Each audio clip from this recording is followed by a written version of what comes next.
All right, everyone. Happy Thirsty Thursday, August 28th, to the second ever edition, Cade. You know what it is. It's the Rithmm Report. Hello, everybody. I'm Josh Applebaum. This is my partner in crime, another wise guy buddy of mine, Cade Harper. So we are going to kind of build on what we talked about last week and try to take this thing to the next level. If you are brand new, the whole point of this live stream, I guess the most important thing, Cade, is we try to hand out some winners and help people make some money and cash some tickets. But really, the whole goal of this stream is to kind of show people how we use Rithmm to our advantage. There are so many games, obviously, right now that you can pick from. But I think, Kate, I'll defer to you on this one. But to me, less is more. I don't think you have to bet every single game. I think you have to, pick and choose and decide the games that you feel comfortable betting. And one thing a mentor of mine always told me, Kate, is don't bet a game just because it's on prime time, just because you want to Yeah. bet it, just because you got nothing else to do. Bet a game because you've done your research, you've done your homework, and you feel like you've created an edge or an actual advantage over the sports book. So, with that being said, I got a little bit of a rundown here, Kate. I'm trying to get a little bit better each show because last show we handed out some really good winners. I want to recap week 0 here a little True. bit. But I was struggling with the screen share and figuring out all these little tidbits. So this time, our guy Parker, he let us loose, man. I was able to log in. I mean, this is like a miracle we've gotten this far. But I do want to hit on just a little bit of a rundown. Kate, I was thinking we could maybe talk first about week 0. We were here a week ago exactly tonight, and we hit on a few games that were some nice winners for us. I want to talk about the Iowa State game in Hawaii in particular. But then for tonight, we got a loaded slate. There's actually 17 college football games here. I have 2 that I want to hit on. Yep. I want to talk about Wyoming and Akron, Nebraska, Cincy. And then, Cade, we got a lot of games you and I were texting earlier. Baylor, Auburn, Texas, Ohio State, Miami, Notre Dame, LSU, Clemson. And Absolutely loaded. Yeah. Yeah, loaded slate. So let me dish it over to you, man. What was your week 0 like? And what do you want to talk about here for tonight?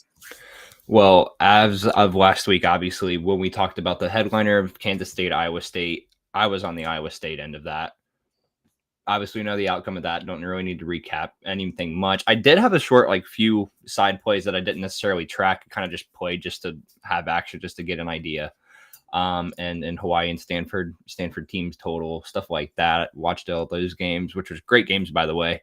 Those probably weren't tuned in as much because of how bad teams are, but phenomenal games. It's college football. Doesn't matter. So had a decently good weekend, broke even overall. So can't be mad about breaking even there. Yeah, exactly. And you hit on something that's really important to me, Cade. Realistic expectations, because you go into sports betting and obviously we're lucky, it's exploding and we're up to 40 legal states almost right now. Pretty exciting because I believe Missouri is going to go live in December. So we might be up to 41 now. But man, Parker, Cade and Parker and everybody listening, when you get into sports betting, you're like, man, this is easy. I'm going to cash 80% of my plays. I'm going to make money left and right. I'm going to quit my day job. Hey, I'm a full-time sports bettor. And it doesn't take too long to realize that, one, it's a lot harder than you think. You got to overcome the juice, bad beats, all the things we got to deal with on a daily basis. You can make a great play, beat the closing line, bet a game at -3, it closes -5, and they lose outright. So realistic expectations, when you say break even, for a lot of sports bettors, that's really not a terrible day. You could easily go 0-4. You have 5 plays, you go 1-4, 2-3, and you lose because you eat the juice. So going into sports betting, remember 52.38%. That is your break-even point, assuming -110 juice. And because we're talking a lot of football sides and totals, it's going to be a lot of hopefully -110 plays. So I want to just mention real quick, Cade, that Iowa State game, because I thought that was a really good test case of how you and I try to use Rithmm to our advantage. Now, your internal numbers told you that Iowa State was an actionable play because you had kind of a tighter game than what the spread was offering. When we were talking about that game, the first thing I tried to start with is the line movement. Remember, that was the first game of the year. Everyone's excited. They're pounding Guinness. They're pumped to have a college football game in Ireland. Vast majority of bets there were on K-State. Nearly 2/3 of bets at DraftKings were on K-State. However, the line didn't go -3.5 to 4 or 4.5 to 5. It came the other way, Cade. So when you see that happen, I get excited. You get excited. That tells me we have a classic reverse line move when the betting line goes away from the popular side, K-State, down to the unpopular side, Iowa State. And then, of course, they win the game outright, which is awesome. but trying to get the hook, the 3.5. What if they lose by 3? You cover by the hook. So great to see that one come through. And then also Hawaii, man. Dog to fave. Say it with me, Cade. Dog to fave. Love that. Dog, flip to a favorite. I know they walked it off there, but that was a money line play for me, which came through. So, in general, how do you diagnose those plays, Cade? Do you look for reverse line movement? Are you looking just for an edge based on your numbers, or how do those moves excite you or get you going on a game? Kind of got the bad end of K-State there because I got the opener of -3 thinking that, hey, I mean, maybe like the Big 12 champ runner up public side I don't think it might be on K-State because they haven't really been in conference championship talks. So I'm expecting, these guys, they're going to take on the runner up of a conference championship game and barely miss out on a playoff spot. Clearly did not get that what I wanted in there. And then ended up getting burnt on the other end. But in terms of Hawaii, I'm right there with you. A reverse line movement is always a great sign of getting on with the sharp line movement, regardless of what point it was at. There's a couple of plays in particular for this weekend that I feel like I have got on sharp line movement in a good way. CLV's always been a really big thing of mine and getting the best number that's available as possible. So stuff like that, I'm always very proud of, regardless of a win or loss. If I can get the best number available, then I did the best that I could do there pretty much. And that's why I love having you and I together, man, because, you can argue till the cows come home with people over this stuff where, CLV, it means everything to them. And a lot of wise guys will even closing line value, beat the closing line. They'll lose the game, but they'll feel like they won the bet. So a lot of it is not, and people always, and I'm not going to name names, but they're out there. If you want to do some research, there's a phrase out there. What is it? The winning side is the right side. And that really bugs me, Cade, because it's not specifically a results driven business. I know that it is because it's all about wins and losses, making money, losing money. Right. But if you do your research and you bet a game at a better number than it closes at, let's say you flip it the other way. You bet the Chiefs -4, they close -2.5 and they win by 10. Did you make a good bet? You could say I won the bet. I made a good bet, but you got the worst of the number. If you do that over the long course of 1,000 bets or more, you're going to be a much bigger loser than you are a winner if you're consistently getting worse numbers. So I think that's super important as well. Just trying to shop for the best number, reading the juice movement, trying to get the best line that you can. So without further ado, my friend, I got a couple games that I want to hit on, and I'll kind of turn it over to you, see what you're thinking about it. But there is a game upcoming. And by the way, I think you and I, are we sweating South Florida together? I'm watching on my other monitor currently. It's up. It's up and running. Yeah. Excellent. Yeah. So there's a huge move towards South Florida on that one. I got them +6.5, and I was like, man, I'm gonna be late. I got, it opened like 9.5, but I think it closed like 4.5 or 5. So it's always nice to see when you bet a game, the line move in your favor. Obviously late leading up, and that late movement is always critical because that's when the biggest bets come in. But now let's talk about some games for tonight, Cade. And I'm a whiz now when it comes to sharing my screen. So I'm going to focus on a game here coming up at 7:00, Wyoming and Akron. I know everyone's banging down the door to bet this one, but this one kind of jumped out to me for a couple different reasons. So I'm going to go to my college games. Let's see. You can always go to your top 5, but I'm going to go to all games and scroll down if I can. Let's see. To Akron and Wyoming. Okay, so as I always like to do, set the stage based on what I'm seeing across the market. Coming into this one, Cade, we have Wyoming, who went 3-9 last year. Their win total is 5.5 this year. It is juiced toward the under, so probably another losing season for Wyoming, 3, 4, 5 wins. Akron, meanwhile, 4-8 last year. Their win total is 4.5, juiced a little bit under. So similar teams here in terms of probably, maybe 4 or 5 games under 500 this season, but all we care about is covering this number. So this one jumped out to me, Cade. Number one, line movement. Let's start with what happened here. You open this game on the road, Wyoming, on the road, as high as a 9.5-point favorite. It's kind of very similar to that Boise State game where Boise opened as a big favorite. We saw that line drop towards South Florida. So Akron -9.5. You're now down to 5.5. I mean, we've really seen this thing fall and plummet, and that tells me that a lot of big money has come in on Akron. Now, I got them 5.5 earlier today. I was trying to get a 6, a key number there, Cade, but a lot of these books were 5.5, and they're actually down to 5, even 4.5 right now. So I've this seen line 4, yeah. continues, to come down here toward Akron. So that tells me we got some smart money going the Zips. Look at the splits here. Public is on Wyoming. You look at DraftKings, nearly 70% of tickets are on Wyoming, but the line is falling toward Akron. Circa, I love comparing DraftKings to Circa. DraftKings will tell you where the public is, nationally. Circa is going to tell you where those smart wise guys are out in Vegas. 58% bets, 96% money Good. here on Akron. So that gets me pretty jazzed up, Cade. And then Great. lastly, as we can click on our models, here's the thing which I think is important. I have 2 models here, one on Akron, one on Wyoming. But as you're using Rithmm, the first thing that jumps out to me is, are they on the same or are they conflicting? These are conflicting. But Akron play is with a green star. So if I click this Akron one here, we have a prediction here of Wyoming basically minus 4.7, winning this game, basically by around a little less than 5 points. But what's so important to me, Cade, is this is a recommended play. It's a green star play. It's gone through all the analysis that Rithmm has provided here. So we're kind of lining up what I like to do. Market's moving toward Akron. Akron's got a great bet split. They're contrarian at DraftKings, big money at Circa. And I got a 5.5. You can still shop around and get a 5.5. Make sure you get the best number that you can. But I got a Rithmm recommended basically 4.7. So I feel like I have an edge still, even though the sign has fallen so much on Akron. So I'm going Zips here, Cade. What's your take on this one?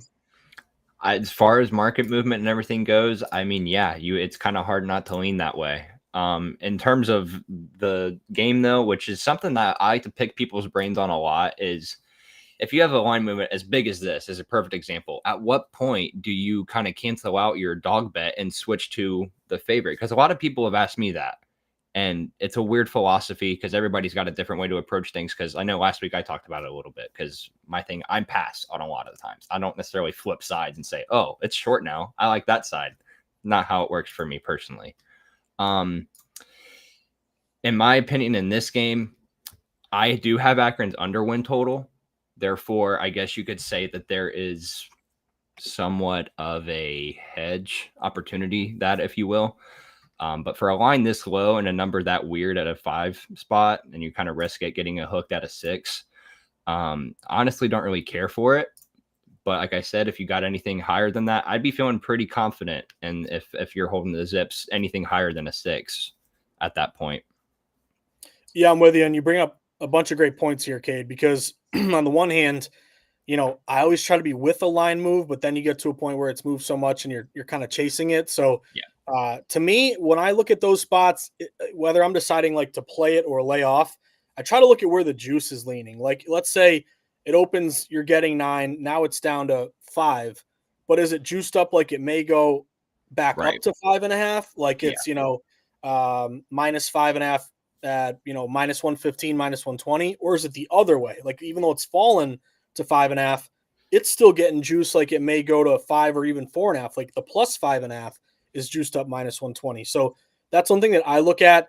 Obviously, we want to get in the business of betting numbers before they move too much because, let's say this game lands on 6. All the wise guys who got 6.5 or better cash, you lose because you're late to the party. Sure. I will say, though, it's kind of these moves, sometimes I call them like severe line moves when you move at least, 1.5, 2.5 points off the opener, and it just continues to fall toward the dog. Sometimes you see outright dog wins. Like they're just going to win the game out. Like it may not even matter at that point. So that's something that you as the bettor have to figure out. But for example, we have this Rithmm recommendation saying it should be, basically a 4.7, 5-point game. So based on that model, like if this line was maybe down to, let's say 3.5, it just never stopped. Maybe you lay off, but if you can still get a number close to what Rithmm is recommending, maybe it's worth playing here. Might go for it. Right. Mm-hmm. Yeah. So, and again, you could also do, if you could play in game, like let's say, Akron gets up to a 7-0 lead and you can get a great number on Wyoming or vice versa. So that's always something to keep an eye out for. Let's keep on cruising though, brother. I love breaking down games with you. So let's go to another one tonight. I'm interested your thoughts on this one. Nebraska and Cincinnati. This one is interesting for a variety of reasons. Yeah, I love this game. This is going to be good. I'm excited to talk about this one with you. This one, so it'll be a neutral site game. It'll be played at Arrowhead. By the way, Cade, did you hear Taylor Swift and Travis Kelce, they're getting married. Did Miracle. it break the right? internet for you? I mean, aren't you about that? Had to turn off my notifications. It was like all I was getting on my phone, apparently. I mean, it had hockey social media tweeting about it. And by the way, she has to be the Super Bowl halftime. I mean, if you don't capitalize on that to break the record for views, I mean, she better do the halftime show. If there's lines for that available, I need to see those ASAP because I'd love to put a little bit of something in that. I need a piece of it. And then it's, what's her first song? It's got to be Lover. I don't know. We can. That'll be a whole show, months and months and months. Different breakdown, yeah, different show. Exactly. But this one's interesting for a variety of reasons. So the first one I look at, I always like to just, especially when you're new to a season, I look at what'd you do last year? What do the odds makers predict for you this year? Kind of similar. Nebraska went 7-6 last season. This year their win total is 7.5. It is juiced over -160. So maybe they improve by a game this year. Cincinnati 5-7 last year. Win total 6.5 under -130. So odds makers are kind of telling us Nebraska, the slightly better team in this matchup. What's interesting to me, though, is this is a primetime game. So this is, 9 o'clock tonight? Decently late one, yeah. Yeah, late one. I think it's ESPN or one of the main channels, obviously. So anytime I see a nationally televised, in this case, you don't have ranked teams, but late night sweat, Thirsty Thursday. Cade, you're a youngin'. You probably stay up late at the bars. Everyone's hammered by 9 o'clock. I'll be up. I'll be awake. Yeah, I'll be up watching it, although I won't be at the bar. By the way, when you turn 38, man, the hangovers, you don't even know. You better get ready for them. I'll take notes. Yeah, but my angle here is I'm going to take the points with Cincinnati, and my thought process is, first off, this is your number one contrarian play of the night, and what I mean by that is this is the most public play of any of the games, and there's 17 games. Yep. You have some added game, extra games, obviously, but everybody's playing Nebraska. And by everybody, I mean literally, if you look at DraftKings right now, 84% of spread bets are going with Nebraska. However, so right off the bat, I'm like, okay, I just automatically gun to the head. I'm going to go the other way and take Cincinnati. But I don't want to just go contrarian for contrarian's sake. I want to at least incorporate some element of respected money. And I do think you're getting that in the form of a bit of a line freeze. So basically, this game opened Nebraska, -6.5, -7. It's pretty much stayed exactly where it's at. At one point, it did get, I believe, up to 7.5. Came back down very quickly. Any of the sevens are mostly gone. If you look at the number right now, I mean, it's pretty much 6.5 across the board with some books that are actually juiced toward the Cincinnati side. So my thought is, if everyone is playing Nebraska in a primetime heavily bet game, why isn't this line up to -7.5, -8, -9? Right. That right there tells me there's liability here on Cincinnati. So contrarian spot, you look at Circa as well, only about 20% of tickets, but 40% of the money. And I wouldn't call this a huge rhythm advantage. Like both of my models actually say to lay it with Nebraska. But if you kind of dig a little deeper, it's basically, a 7-point game, a 6.9-point game. So these are both caution flags. There's nothing, obvious here telling me to just take Cincinnati. It's not like they're recommended Green Star plays. But what I take from that is at least Rithmm is telling me it's not an 8-point game, a 9-point game. So from the this is almost like the Hawaii play last week where Rithmm didn't just slap me in the face and take Hawaii, but you dug a little deeper. It showed like at least there wasn't an edge on the opposite side, and the market told me Hawaii. So I'm going to take the points with Cincy. I got a +7. It was a little juiced up -120. But what are you thinking for this one, Cade? I did a deeper breakdown for this one because I've held off on a play for this as long as I have. And at this point, a little bit closer to game time, I kind of wanted the line to move because I was expecting it to. Haven't gotten there yet. So more than likely, I am taking Cincinnati with the points. Nebraska's 1-7 outright in its first Power 4 conference game of the season and has not won such since 2008. So a little bit of a trend. However, under Matt Rule, they've covered their first 2 openers of the year in the last 2 seasons under him. Doesn't necessarily make me hesitant at all. I love Cincinnati's offensive additions, and I like their defensive additions and improvement. The thing that scares me is that Cincinnati was not good at finishing drives last year, 114th in that matter. Same for Nebraska. They were 114th, so not much better. Both teams were pretty, I'd say, the same spot. So finding explosive plays in this game is going to be hard. I just think Nebraska is going to have a hard time with Cincinnati's secondary more so than anything, as well as their D-line. Incredibly talented. So I looked into a total. I kind of lean under 52.5. I think both teams kind of start out slow in a neutral site in that, and this late of a game, honestly. Not sure what Rithmm is saying. Is that a green star that I see there? My man, you nailed it. Look at this. So, yeah, 52.5 for me is that's what I do have is the under. I did sprinkle 6.5 for UC, but my more confident play would be towards the under. And it's right above that key of 52. I have 52.5. I know Rithmm has that. But if you can get that key number anywhere, I would probably take it at 52 or better if you can. But I don't hate 51 either, though. Yeah, great point by you. I mean, I'll mostly focus on a lot of sides here, but keep in mind a total, pays the same as a side. So great point by you. I mean, if you look at the way this line is kind of moved, I think it was 52.5 was about as high as it got, and you're starting to see it come back down a little bit. And then if you also look at just these plays where you're getting these heavily bet nationally televised spots, typically unders, like I know this past year in the NFL, you actually saw quite a few primetime overs hit, but historically primetime unders. Just when the public's drunk at the bar rooting for points, right? Naturally, you're going to probably want to go the other way and take the under. Right. But the fact that you built a really good case. These teams don't really finish drives. Maybe you run the ball more, you chew up the clock, and anytime you can get a primetime game, obviously with a Rithmm edge here, predicting a basically 27-20 game, about a 7-point game, but. I'm no math whiz. That's about 47 points right there, Cade. So that would, in a way, comfortably, even though nothing's ever comfortable in betting, at least kind of I wish under that number. Yeah. Who knows? What if we got a 17-14 game? That'd be pretty good for dog bettors and unders. But great point by you picking off that under, because that makes a lot of sense to me. Nice. So I'll take the points with Cincy, and Cade, you're gonna cash your under tonight. So I'm looking forward to that. We'll take it. Let's keep on cruising because there's another one I want to hit on. So Baylor and Auburn. This is a game that I had texted you about, and it caught my eye. If I can find these games, let's see. All right, where are we at? Here we go. Gotta type it in here. All right. So Baylor and Auburn, they are playing tomorrow. This is a primetime game.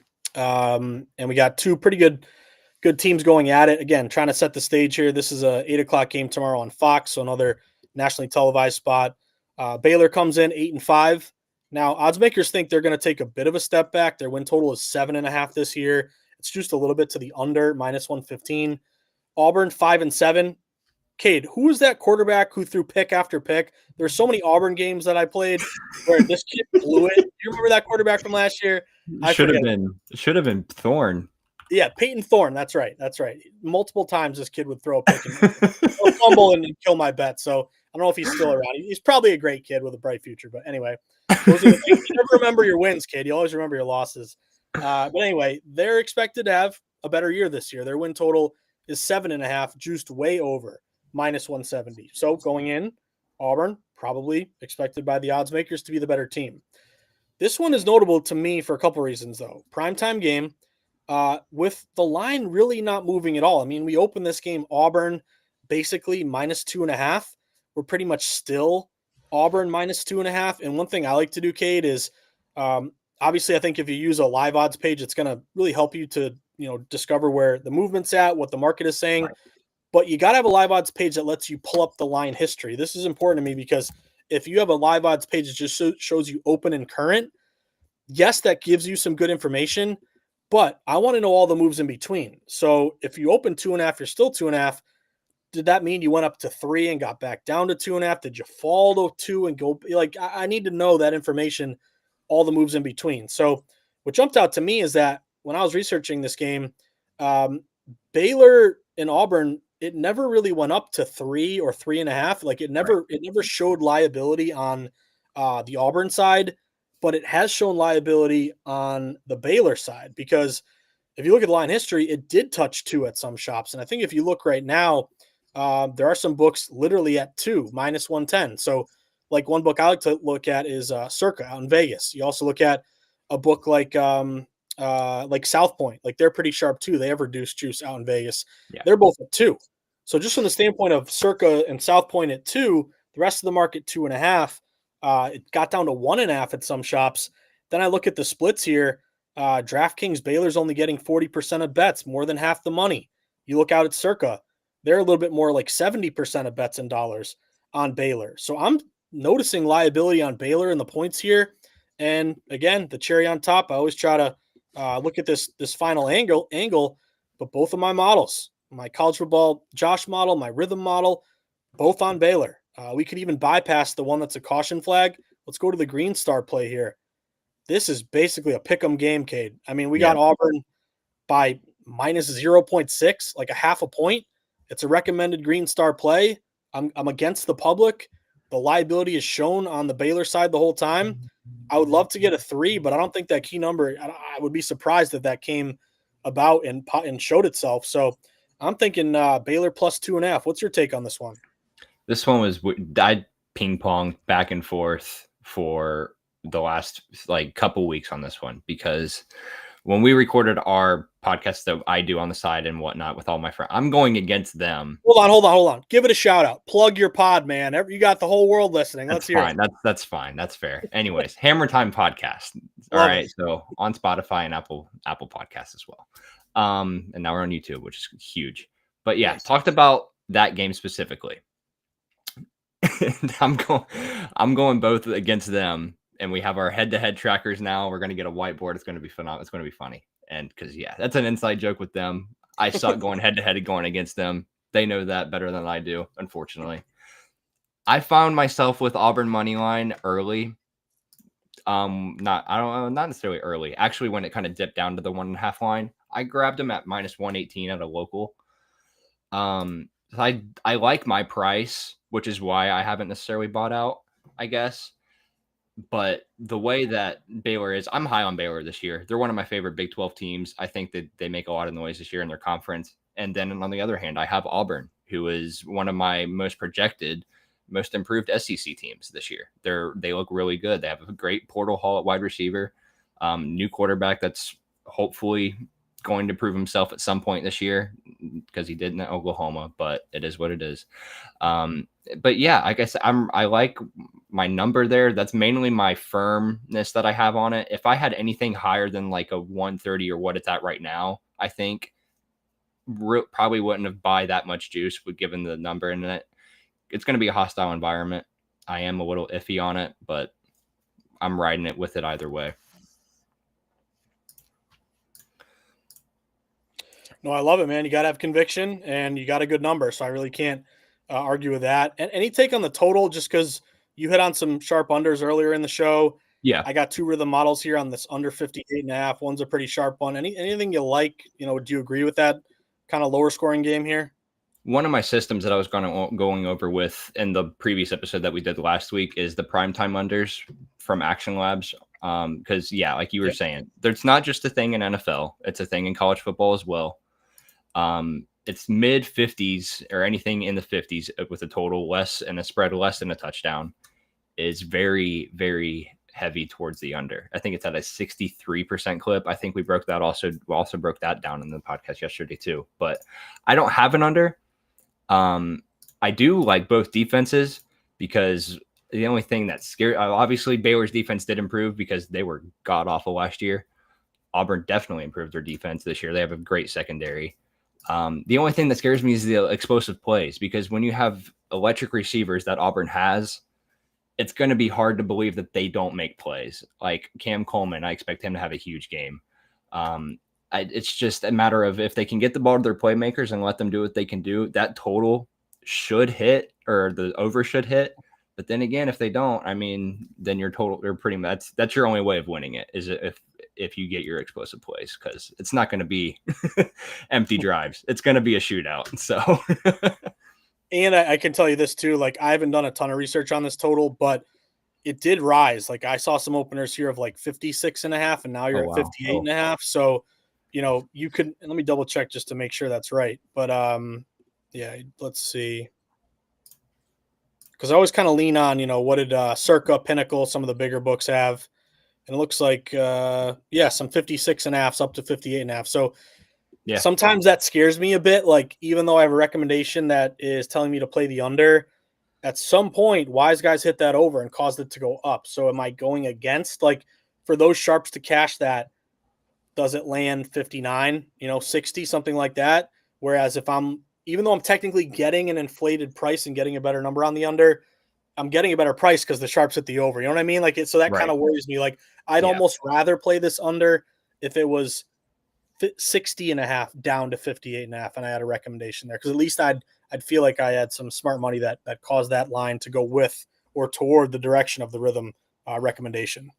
Definitely. But good convo as always. So let's keep going, man. Are you ready for the big one? Like, everyone's waiting to know what Cade Parker's going to do. Harper, my bad, man. Texas, Ohio State. Texas, Ohio State. What's going to happen here? I think the first thing that jumped out to me, and this is always fishy, and sometimes you can get paralysis by analysis. You get so into a game.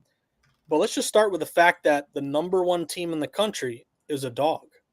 Why is Texas number one? They're 13-3 last year. 9.5 win total this year. Now the over is really juiced -180. So odds makers expecting a good Longhorn double-digit win total this year. Ohio State 14-2 champions. This year their win total is 10.5, but juiced under -140. So do they take a step back, even though you're technically winning double-digit games? But the first thing that I can't get over, so this is why I'll admit right off the bat, Cade, I've gone back and forth on this one, because if I start with, let's just pull up this game. If I start with kind of what the betting market is telling me, the market is moving toward the Texas Longhorns. Like, you open this game, Ohio State, and it's a true home game. Wow. Yeah, Ohio State -3. I saw a lot of openers like that. Home field is 2 to 3 points, sometimes a little bit more. Neutral site, is this a pick'em type game?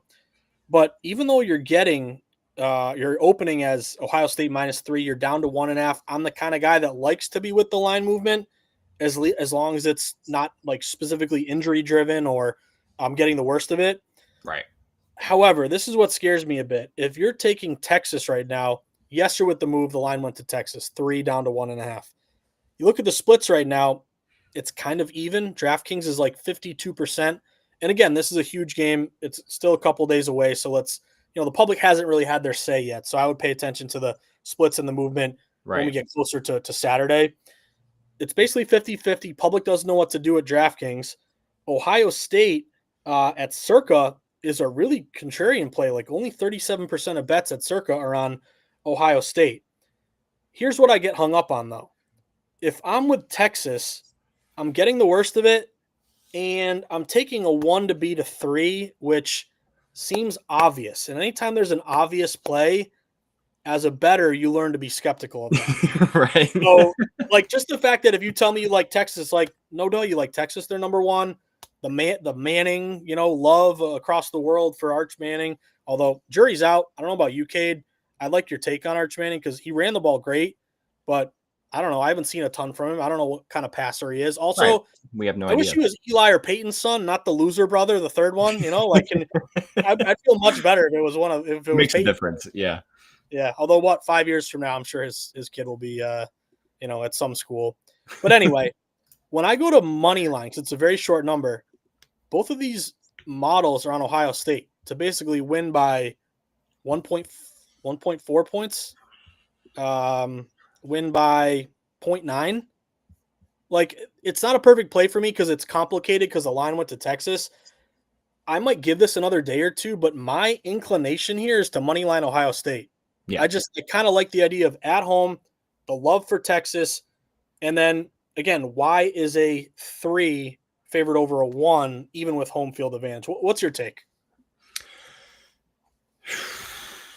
It's a tough one, man. I'm like, being from Ohio, it's like all people are talking about because like these freaks are eat, sleep, breathe Ohio State football, right? Like, it's all they care about.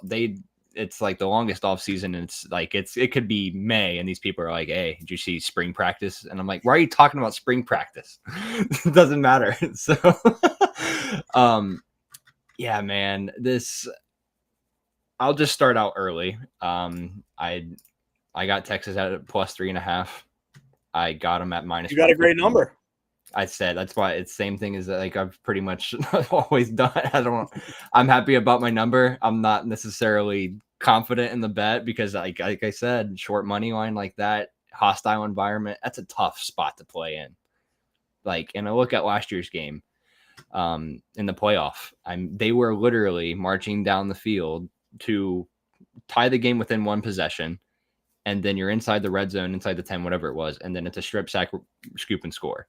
You can't necessarily predict that. That's sports. And it was a great moment. It was a great game.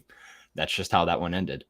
This one, for that matter, like I said, my reasoning for Texas 3.5 was based on Ohio State's losses being bigger than Texas losses.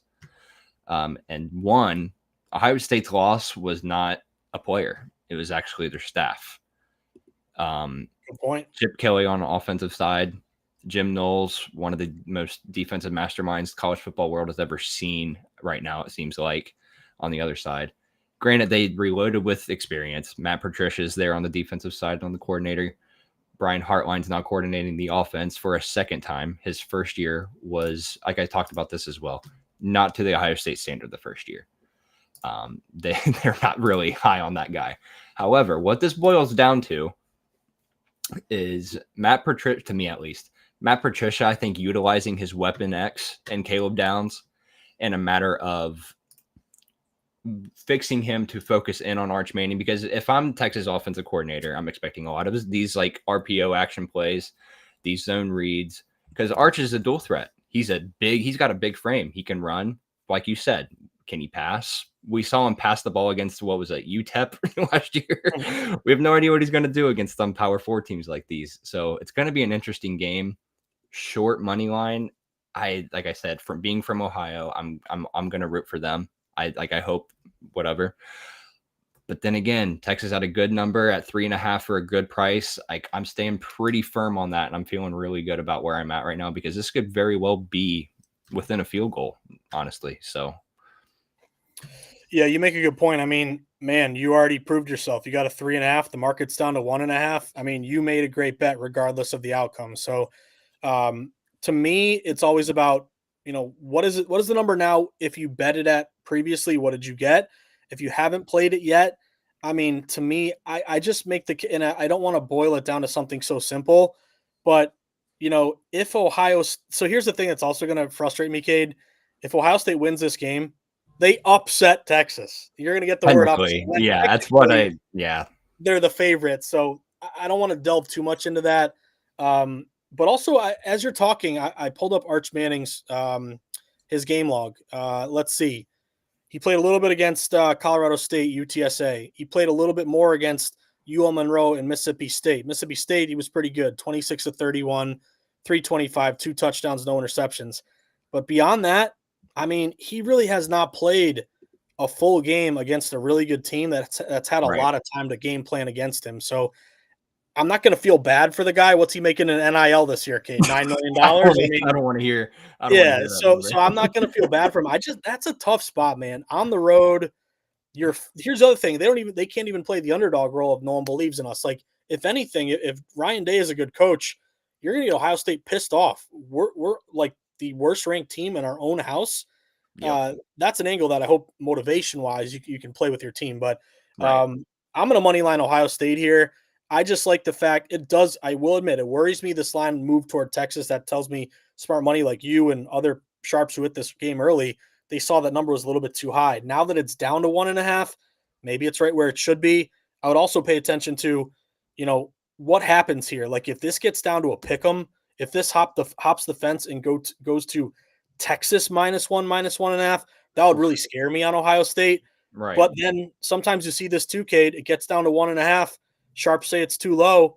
You go to bed, you wake up, it's back up to Ohio State -2, -2.5. So that's to me the biggest question between now and Saturday. Do we continue to fall big toward Texas?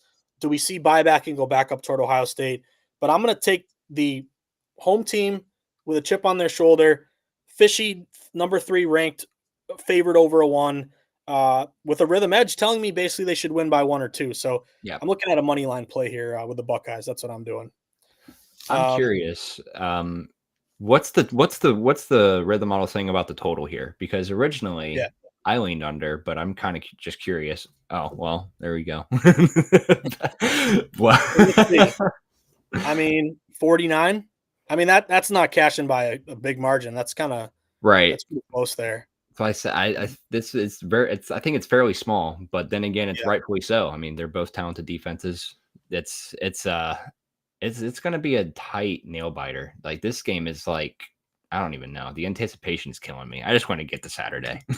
So we won't have to wait too long, man. That's a noon start, so he'll be getting after it. It did fall though. I think the opener was around 50. I was gonna say, because I swear I thought I saw somewhere where it was around that, but yeah, 47. I don't know, but yeah, I feel like I'd lean under, but it'll be tied and go to overtime. They'll play 10 overtimes. It'll go over.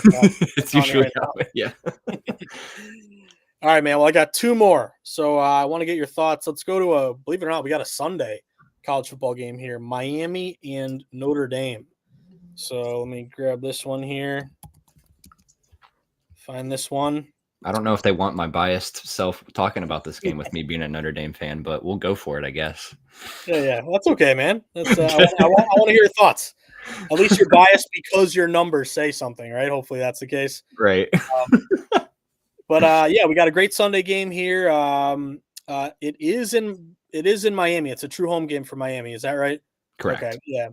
7:30 ABC, so another very heavily bet primetime game. Miami 10-3 last year, had the number 1 pick, of course. Their win total is 9.5. It's under -160. So odds makers are saying, Carson Beck, maybe they're a game worse than with last year with the number 1 pick. And then Notre Dame, fantastic year, 14-2, went deep in the postseason.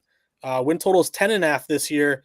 It is just under -135. So maybe they take a little bit of a step back going into this season. My angle for this one, I'm going to take the points with Miami. This game opened Notre Dame basically a 3-point favorite, 2.5, 3. A lot of the threes have gotten down to 2.5. If you look at the moves in between, it's never gotten to 3.5. So there's never been a hook available with the Hurricanes and the hook. And the other big thing for me, similar to that Nebraska-Cincy game, this is an extremely lopsided public play toward the Irish. Right now at DraftKings, 85% of spread bets are going with Notre Dame. Short number, on the road, 2.5. They only got to win by a field goal. I mean, people are just rushing to the book to lay it with Notre Dame here. And again, similar question that I had with the Cincinnati game tonight, Nebraska. Why isn't the line gone up toward the side, getting a big majority of love? Why haven't we seen this line go to Notre Dame -4? Tells me there's liability. Odds makers don't want to give out a better price to Hurricanes backers with the points. This is your number 1 contrarian play of Sunday. It's the most lopsided play. And then I look at these models here, Cade. This is a caution flag, but it's a caution flag with Miami actually winning the game by 0.7. I have a recommended play, which means it's gone through all the rhythm predictions here. Miami winning this game, 26.3 to 25.6. So if I can be on the side of the 15%, not the 85%, if the line is showing liability toward the contrarian unpopular side, and I have 2 models telling me take Miami, and not only are they going to, maybe would recommend it and say they're going to lose by 2.1 and I'm getting it 2.5. No, they're saying Miami could win this thing outright. So I'm going to shop around. Again, it's really important here with key numbers. I believe you can still get a 3. Let me just double check that because you got to have multiple outs. But South Point in Vegas is at 3. Circa's at 3. I'm looking to see if there's like a Caesars, BetMGM, FanDuel, one of those. They're mostly 2.5. So you could, if you want, we can get into a conversation about buying up a half point. If it's juiced down, you get a +3 -120. I found a 3, so that's what I'm rocking. But tell me why I should be wary of your Irish here, Cade. What do you think? So they have not won. I'll make a note that they have not won in Miami in 6 consecutive seasons, or not seasons, 6 consecutive games. So it's like dating back to like 80s, right? I wasn't even thought of back then. Wait, this is the convicts versus the Catholics, right? Can we get really? It was. We'll get canceled by saying that maybe, but I don't know. I'm fine. I'm fine with it. I almost bought a shirt today. I should have wore that today. Yeah, man. It's funny. I had one of my most trusted systems as an inside joke in our Discord community, where if I posted the play, but actually not bet it in our Discord, Notre Dame came out on top half the time. But if I backed Notre Dame, didn't work. Just funny story. I ended up backing Notre Dame against NIU. Everybody knows how that went. Yeah, they lost outright. That's right. So it's been a bit funny inside joke there. But I mean, this is going to be huge, man. I mean, I never liked the idea of a young quarterback getting his first collegiate start versus a veteran quarterback who has been there. He knows the big games. He knows the ins and outs.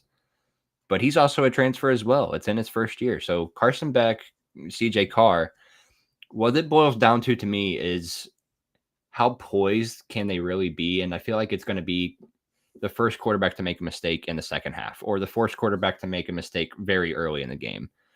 If Notre Dame can run the ball, then they should have no problem. If they can't, good luck. Then again, I kind of like no points being scored in this game as well. Another under that I like. A lot of these early week in the season games, I kind of lean towards unders. There they are again, surely. But it's okay. Don't you love it? Anytime you love a play, Rithmm says, go the other way. It happened way too many times. But yeah, I mean, Miami gets a new look offense, new weapons, potentially a new elbow because he was hurt last year at that. But I mean, I don't know, man. I mean, numbers scream, and like stat rankings, all that kind of stuff scream Notre Dame. And obviously that's why everybody's kind of hammering them, as I would assume. But I mean, yeah, Miami, this is like one of their years where they could be back in the conversation. So it's hard to be super confident and say, yeah, we're going to win, which I predict Notre Dame starts 1-1 to start the year anyways. So I'm content with losing a game. I just would hate to lose to Miami, but my stance is, as a better value, I think would trend towards Miami given what's there. Yeah, I'm kind of with you. And again, this is an extremely lopsided contrarian play. If you're someone like me who likes to go against the masses are the Irish, and it's there. Rhythm's kind of telling us there's value there with Miami. So last game, Cade, and then we're going to finish up every Rithmm rundown moving forward. End of the rundown, we're gonna give you our best bets here. So get those locked and loaded, Cade. But let's hit on LSU and Clemson. This is a Saturday game, 7:30 p.m. Eastern time, ABC. 2 ranked teams. Clemson's number 4, LSU is number 9. LSU went 9-4 last year. Their win total is 8.5, juiced over. So odds makers kind of expecting another around 9-10 win season. Clemson, meanwhile, 10-4 last year. Their win total is 10.5, juiced under. So maybe they are around 9 or 10 wins. Odds makers kind of telling you Clemson should be maybe a game better than LSU this season. Now, in terms of what we've seen with the market, Kate, I don't know if you've seen anything differently, but all movement here has been toward Clemson. I mean, Clemson opened, home game, mostly around -3. You're basically -3.5, -4 right now. I haven't really seen much buyback going back the other way toward Clemson. Like, I'm kind of waiting if there's a point where sharps say, LSU, you can get 3.5, 4. Therefore, let's hit it, bring it back. No, you look across the market, it's -3.5, -120 toward Clemson. A lot of books are at 4. I'm actually seeing circa out in Vegas at 4.5. Like that's a pretty big number, and full 1.5 off the opener. The other thing that I like about Clemson in this one is that they're not a huge public play. Like, you would kind of assume that, Clemson would be getting 80% of bets at home, short number. No, public sees 2 top 10 teams. They think, hey, it's going to be a close game. DraftKings right now, only 54% of spread bets are on Clemson. Like, if you want to back Clemson, that kind of gets me excited because it just tells me that they're not a huge drunk guy at the bar play. Like, drunk guy at the bar is hammered and doesn't know what to do. Like, do I take the points? Do I lay them?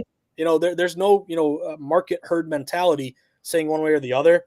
Also, if you look at one thing in particular on the money line. Now, we had a conversation last week about, how far are you willing to go with a favorite on the money line? I think your number was like minus 160, somewhere around there, minus In the 170. range. Yeah. Yeah, somewhere around there. I mean, I'll go up to 200, but I don't really love doing that. I really try not to go above that. But here's my thought process. Clemson opened -3. They're up to 3.5, 4, even 4.5. The line is clearly going toward Clemson. When I looked at the splits at Circa, again, when you're betting football, you're mostly looking at the spread. But for S's and G's, Kate, I looked at the money line.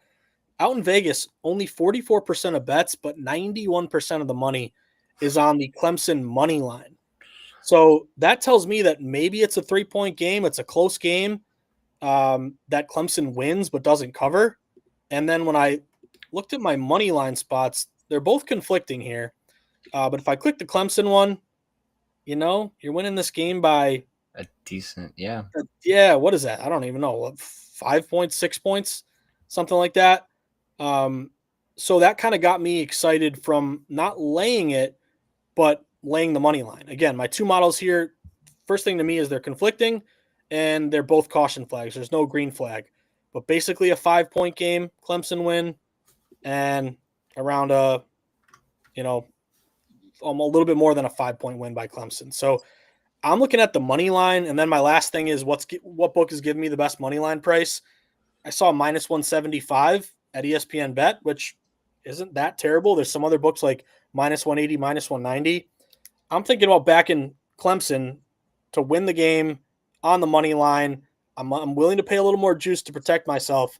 And again, I'm with the move, but let's say they win by 3 or 4. You lay a 4.5, you lose. You lay a 4, you push. I'm going to go money line in this spot and go Clemson at home. Money line -175. What's your take?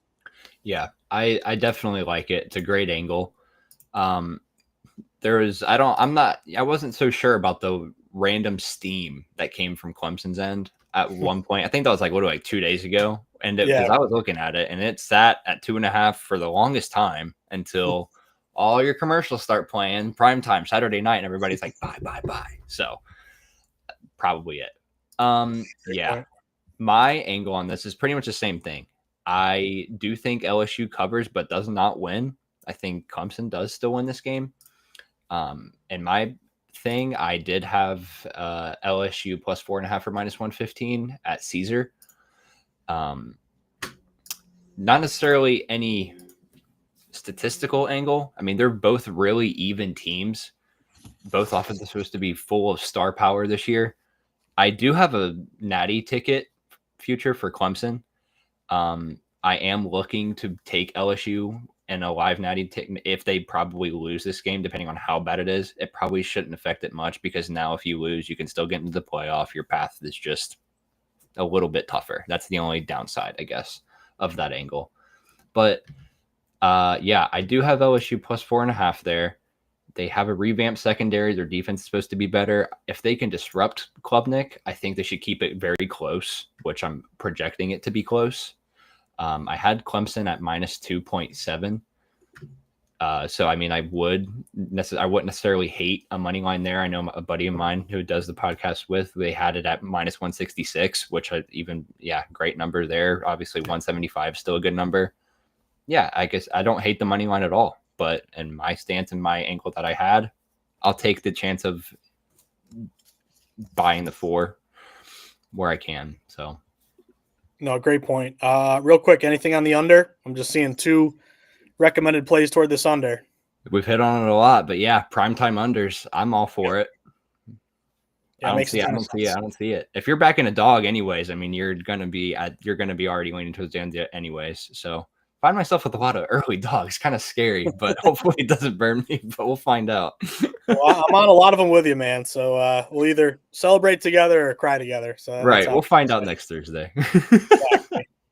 But yeah, just want to thank everyone for tuning in. Now officially Rithmm Rundown episode 2 in the books. Make sure you follow Rithmm on Twitter and all the social media platforms. Also a reminder, if you enjoy this content and you find it intriguing and interesting to be able to look up a game, see what Rithmm has to say, figure out if your model is overlapping or just getting more data to help you make educated bets, then give Rithmm a shot. There's a 7-day trial and for free. And there's also a great promo code START25 for 25% off. We want to make Parker happy, our guy who makes us look good behind the scenes. Cade, I'm going to give you my best bets for this weekend. I am first going Ohio State on the money line.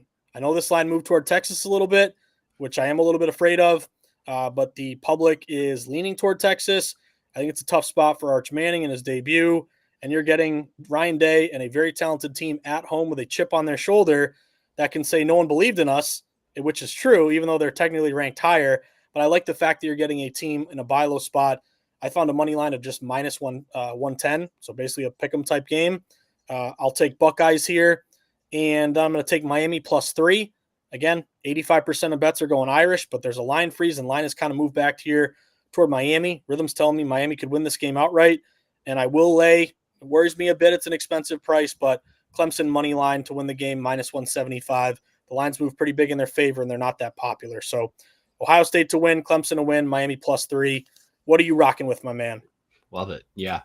I'll go over a couple of games that I had, whatever. Similar to the primetime system that I had, I have a Coastal Virginia under 57.5. Another one of my that's kind of fitting that primetime system in a way. It's still a late game, and technically it still counts under the system. But yeah, really rough offenses there, so I'll take my chances with a very high total.